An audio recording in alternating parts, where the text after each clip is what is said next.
बढ़ते हैं जी आगे। बात जरा जम्मू कश्मीर की करते हैं।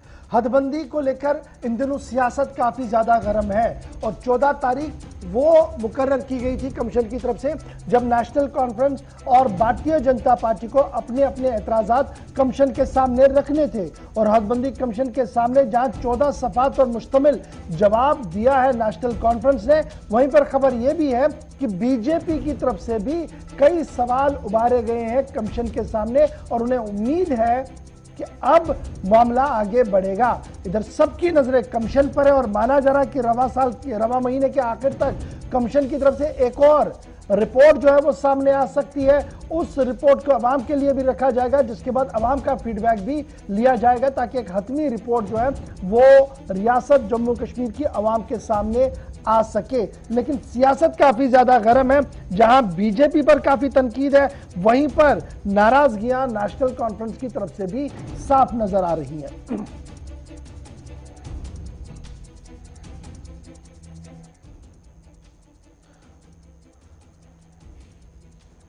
चलिए जी, हमारे साथ दो अहम कद्दावर नेता जी हमारे साथ हैं। हसनैन मसूदी साहब मेंबर पार्लियामेंट है, नेशनल कॉन्फ्रेंस के साउथ कश्मीर को रिप्रेजेंट करते हैं, और मेरे साथ डॉक्टर ताहिर चौधरी साहब हैं, बीजेपी के तर्जुमान है। दोनों का बहुत बहुत शुक्रिया सर ज्वाइन करने के लिए।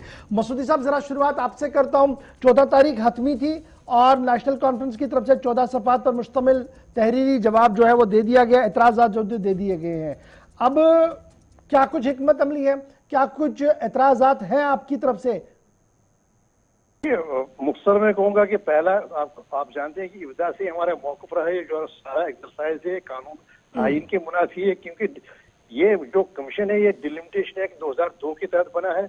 डिलिमिटेशन एक्ट 2002 का नाफिज नहीं था जम्मू कश्मीर में, इसको अप्लाई किया गया 5 अगस्त 2019 में जब रियासत एक्ट अप्लाई किया गया।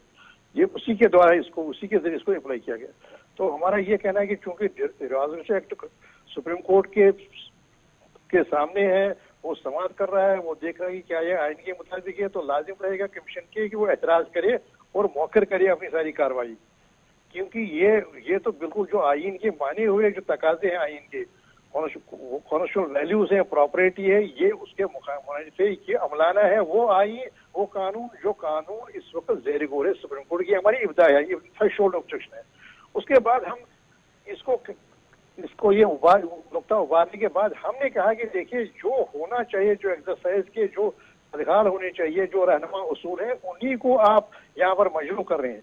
पहली बात है आबादी को सबसे पहली अहमियत है, अव्वल अहमियत आबादी हो, क्योंकि ये मामला क्या है, देखिए डिलिमिटेशन एक्सरसाइज होता है ताकि हम इक्वल रिप्रेजेंटेशन दें हर एक को, ताकि जो भागीदारी हो आवाम की वो एक जैसी हो और जो फैसला करने वाले इदारे हैं वहाँ हर एक की तर्जुमानी हो, हर एक उसको उनके तर्जुमान या उनके जो मेंबर हैं उनके जो नुमाइंदे। लेकिन यहाँ क्या किया गया है कि हमें कहा गया है कि 1,36,304 है जी एक एवरेज कॉन्स्टिट्यूंसी की जो पॉपुलेशन होनी चाहिए। ठीक है, हमने 90 से डिवाइड किया गया जो हमारी 2011 की जो हमारी आबादी थी। तो फिर कहा कि लेकिन कुछ इलाके ऐसे हैं जिन इलाके में मुश्किलात हैं, लोग मुश्किल से दो चार हैं, कनेक्टिविटी कम है, टेरेन टफ है, तो वहाँ हम 10% की रियायत देंगे। तो चलिए तब तक भी ठीक है। लेकिन यहाँ तो डिविएशन की गई 50% तक, 60% तक भी डिविएशन की गई।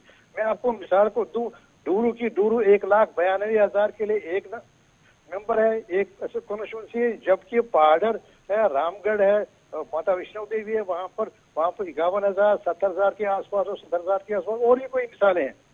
तो उसका ये होगा कि 3 कॉन्स्टिट्यूंसी की आबादी मिला के अगर देखेंगे तो ये 2 लाख होगी। इनके लिए 3 मेंबरान होंगे असेंबली में, जबकि डूरू है या सुरनकोट है 1,88,000, उनके लिए सिर्फ एक मेंबर होगा। तो इससे जो मकसद है वो मकसद ही फोत होता है। आपको चाहिए कि आप ये कोशिश करें कि हर एक को मसावी तर्जुमानी हो, वो नहीं हो रही। तो ये हमारा एतराज पहला था।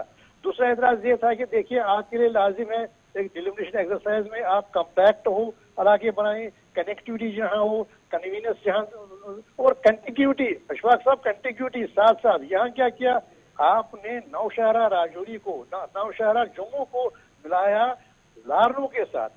अब जरा ये कहिए ये कहाँ इंसाफ है कि ये कहाँ कन्वीनियंस आपने देखी है, यहाँ कहाँ जो कंटिन्यूटी आपने देखी है, तो वो कहाँ देखी है आपने। आपने देखिए कहां से कहां मिला दिया और कैसे इनकी नुमाइंदगी हो सकती है पार्लियामेंट में, कैसे एक तकरीबन शमशोड़ा तक ये लिया है आपने कहा उसकी और एक फिसलन की और एक आड़ू के जो वहां का रहने वाला होगा कैसे उनका रायता होगा। तो ये बिल्कुल मुनाफी है, ये तो बिल्कुल, ये तो मुझे लगता है कि ये तो हंसने वाली बात है।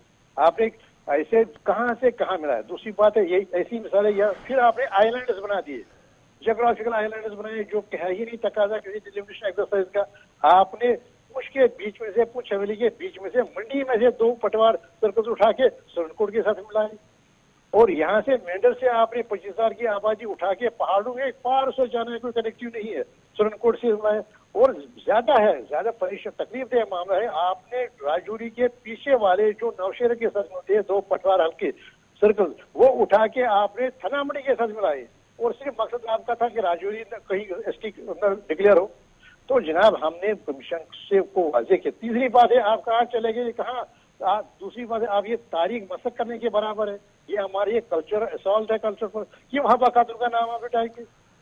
अच्छा जी मसूदी साहब, ये बात मैंने इसलिए सुनी ताकि हमारे नाजरीन को भी पता लगता कि मसलन मसूदी साहब ने जो रिप्रेजेंट किया जी वहां पर क्या कुछ लिखा है, उस खत के अंदर क्या कुछ सभी लोगों ने लिखा, इसलिए मैं थोड़ा ये सुन रहा था। बड़ा इंपॉर्टेंट ये है, एक तरफ से आप कह रहे हैं कि जनाब गैर आईनी है जी पूरा मामला, गैर जमहूरी है जी पूरा मामला, और दूसरी तरफ से तहरीरी खत भी उन्हें लिख रहे हैं, तो कंफ्यूजन है या मजबूरी है? नहीं, बिल्कुल कंफ्यूजन नहीं।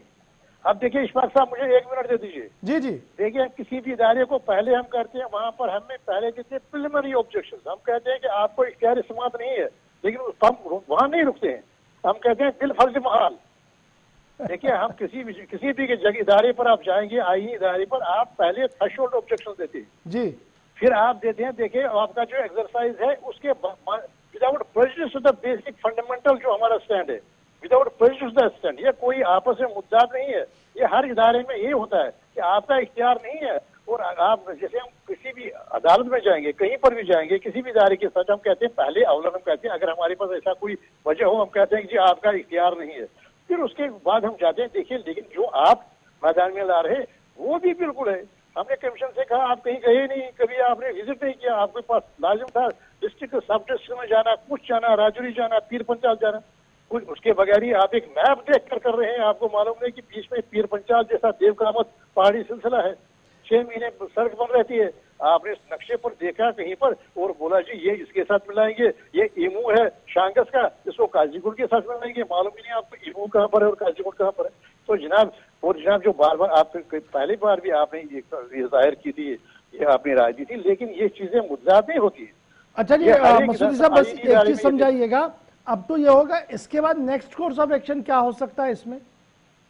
देखिए नेक्स्ट ये होगा जनाब, नेक्स्ट ये कदम है कि वो अगर हमारे जो भी है जो जिनमें दम है, देखिए जब सुप्रीम कोर्ट से हमने कहा कि आप इस पर रोक लगाइए, सुप्रीम कोर्ट ने कहा कि हम पावरलेस नहीं है, हम बेख्तियार नहीं है इनका अंडू करने का अगर उन्होंने कोई कदम उठाया, वो एक दिया था सरकार को, देखिए आप कोई कदम ना उठाइए, वो कदम भी हो सकता है। देखिए सुप्रीम कोर्ट ने ऑब्जर्वेशन ऐसे नहीं दी थी, उन्होंने कहा था ऐसे भी माना जैसे सुप्रीम कोर्ट ने कहा कि जनाब हम बेइख्तियार नहीं है, वो आपके लिए भी था कि हम जान रहे हैं जी क्या करना है, हमें पता है कैसे करना है, वो वन साइड कैसे ले रहे हैं? नहीं, उन्होंने कहा कि देखिए हम बेख्तियार नहीं है, वो तो उनको जो अमलाने वाले थे, हम तो अमलाने वाले नहीं थे ना, जो अमलाने वाले थे एक मुश्तबा कानून। अच्छा जी मसूदी साहब बड़ा इंपॉर्टेंट, चूंकि अब सुप्रीम कोर्ट का मामला आपने छेड़ा है, आप खुद मारूफ कानूनदान है, इल्जाम तो ये भी है कि जिन लोगों ने दस्तक दी थी सुप्रीम कोर्ट के अंदर वो तो भूल ही गए हैं, उनका कोई वकील ही नहीं है जो परस्यू करेगा सुप्रीम कोर्ट के अंदर केस। आपने बड़ा अच्छा सवाल किया क्योंकि इससे मौका मिलेगा आपके जो भी नाज़रीन तक ये बात पहुंचाने का। ऐसी बात नहीं, कई एक दरखास्त अभी हमारी एक जो क्लब्ड मैटर है अभी 31 को, उसमें इस डिलिमिटेशन कमीशन के खिलाफ, इस कार्रवाई के खिलाफ ही दरखास्त हुई और ये कहा गया है कि सूरत के साथ समाप्त की है। लेकिन क्या बात है, 5 जजों का बेंच है और कोविड की वजह से कभी 5 जज इकट्ठे किसी भी आईनी मैटर में नहीं बैठे। ये सारे जो भी मैटर्स होते हैं वो कोई आईनी मैटर इन 2 साल में कोविड की वजह से समाप्त में नहीं आया। कब तक एक्सपेक्ट है जो आप कह रहे हैं कि वो समाप्त हो सकती है? वो बिल्कुल जल्द समाप्त होगी, जो ही फिजिकल हियरिंग शुरू हो जाएगी। चलिए बहुत शुक्रिया जी मसूदी साहब ज्वाइन करने के लिए। मसूदी साहब का मानना है कि जनाब फिजिकल हियरिंग शुरू होगी और जो इनका कल एक मामला है जी, जो ज्वाइंट एप्लीकेशन है, हो सकता है उस पर कोई बात हो। मेरे साथ जी ताहिर चौधरी साहब भी हैं। चूंकि मैं टाकरा नहीं करवाना चाहता था, इसलिए मैं अलग अलग ही बात दोनों से कर रहा हूं ताकि बात दोनों की आ सके और बिना किसी शोर शराबे के आए। डॉक्टर ताहिर साहब बहुत शुक्रिया जी ज्वाइन करने के लिए। ताहिर साहब, मैं जब बीजेपी पॉइंट ऑफ व्यू को देखता हूं, पहले ऑल इज वेल इस तरीके की बात कही गई, फिर मेंबर पार्लियामेंट साहब प्रेस कॉन्फ्रेंस करते हुए नजर आए, कहा कि नाराजगियां हैं जी, नहीं होना चाहिए था, बहुत सारे लोग नाराज हैं, लेकिन ठीक है जी, उम्मीद है ठीक होगा। और फिर 14 तारीख आते आते एक आप भी दरख्वास्त लेके जमात की तरफ से गए लोग, और उनने कहा कि जनाब ये चीजें हैं जी जिन्हें ठीक करने की अशद जरूरत है। तो क्या वाकई तौर पर कमीशन ने ऑन ग्राउंड आकर होमवर्क नहीं किया और जो रिकमेंडेशंस या जो उन्हें फीडबैक दिया गया उसी पर सारा कुछ चला? नहीं, वो सब ऐसी बात नहीं है। अभी मैं मसूदी साहब की सारी बातें सुन रहा था और दुख की बात यह है कि नेशनल कॉन्फ्रेंस के सभी मेंबर ऑफ पार्लियामेंट सभी मीटिंग्स अटेंड करते थे, बीच में बैठे होते थे, वहां पे इन लोगों की बातें कुछ और होती हैं और इस टाइम पे लाइव पे कुछ और बताया जाता है आवाम को गुमराह करने की, फिर वैसी बातें की जाती है। ऐसा कुछ नहीं है। भारतीय जनता पार्टी ने कमीशन के इस फैसले को कबूल किया है। हमें अच्छा फैसला लग रहा है और बहुत मेहनत के साथ, बहुत प्रॉपर ढंग से इस फैसले को लाया गया आवाम के बीच में, जम्मू कश्मीर के बीच में। हाँ, एक दो जगह पे कुछ दिक्कतें आई हैं, जैसे अगर आपको सुचेतगढ़ की अगर बात की जाए या अग्रवाल की बात की जाए, खोर की जाए, इस तरह की इश्यूज जम्मू में देखे गए, लेकिन उन चीजों को भी सॉर्ट आउट किया जाएगा। लेकिन ओवरऑल अगर पूरे कमीशन की अगर हम फैसले को देखते हैं तो बहुत अच्छा फैसला था, बेहतर फैसला था। और मुझे लगता है कि पहली बार अगर जम्मू की बात की जाए, जम्मू के अवाम के साथ इंसाफ हुआ है। हमें 6 सीटें मिली हैं।